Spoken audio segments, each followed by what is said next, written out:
এখন উপস্থিত আছি ফুরফুরা শরীফের মুখ্য নির্দেশক পীরজাদা তহা সিদ্দিকী সাহেবের কাছে। তো ওনাকে জিজ্ঞাসা করব, এখনও পর্যন্ত আমরা ভিজিট করেছি ফুরফুরা শরীফ 3 দিন 4 দিন আগে থেকে ভিজিট করছি, তেমন কিছু কাজ আমরা দেখতে পাইনি। প্রায় আমরা কথা নিজেরাই বলতেছি যে আর মতো 2 দিন বাকি, কিছু কাজ আমরা দেখতে পাইনি। তো এই নিয়ে হুজুর কী বলছে দর্শকদের উদ্দেশ্যে সেটা। সর্বপ্রথমে ভারতের দ্বিতীয় মুসলিম তীর্থভূমি ফুরফুরা দরবার শরীফ মুজাদ্দিদিয়া ওয়ানাথ ফাউন্ডেশনের তরফ থেকে জাতি ধর্ম বর্ণ নির্বিশেষে পবিত্র রমজান এবং আগামীকাল থেকে ঐতিহাসিক ইসলে সবে সকলকে প্রীতি শুভেচ্ছা সহ মোবারকবাদ জানাচ্ছি। রাত পোয়ালি ইসলে সব আজ থেকে 135 বছর আগে মুজাদ্দেদ জামান পীর আবু বকর সিদ্দিক রহমাতুল্লাহ আলাইহি তিনি এই ইসলে সব কায়েম করে গেছেন। এই ইসলে সবে লক্ষ লক্ষ মানুষ আসা যাওয়া করবে।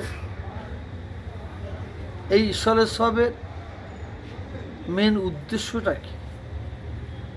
এই ঈশ্বর সবে লক্ষ লক্ষ মানুষ আসে কেন, কি কারণ, এখানে কি আছে, মেন উদ্দেশ্যটা কিসের জন্য? 1 নম্বর উদ্দেশ্য হচ্ছে লক্ষ লক্ষ মানুষের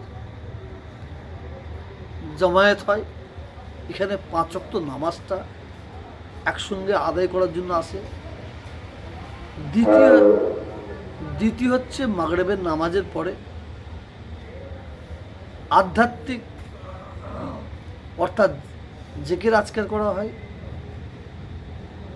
ঈশান নামাজের পরে ভারতবর্ষের বিভিন্ন বক্তা তারা দিন সম্পর্কে, ইসলাম সম্পর্কে, কোরআন হাদিসের আলোচনা করেন, সম্প্রীতির আলোচনা করেন। তৃতীয় হচ্ছে মুজাদ্দেদ জামান পীর আবু বকর সিদ্দিক রহমাতুল্লাহ আলাইহি তাঁর মাজার জিয়ারত করেন, তাঁর 5 আওলাদের মাজার জিয়ারত করেন। এই ফুরফুরা শরীফে অগণিত গঞ্জে সোহাদা হুজুরদের মাজার আছে, শহীদান হুজুরদের মাজার আছে, জিয়ারত করেন।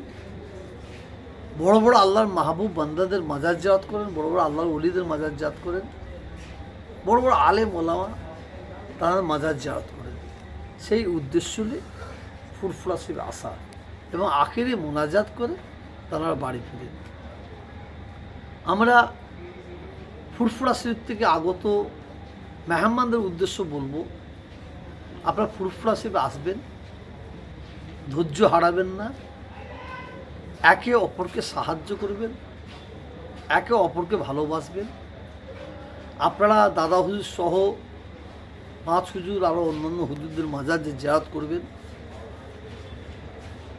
খুব ভালো করে মনে রাখবেন, কর্মস্থানের ধারে গিয়ে আপনারা দরুদ শরীফ পড়বেন, কালাম শরীফ তিলাওয়াত করবেন, কালমা শরীফ পড়বেন, 2 হাত তুলে আল্লাহ তাআলার দরবারে দোয়া চাইবেন।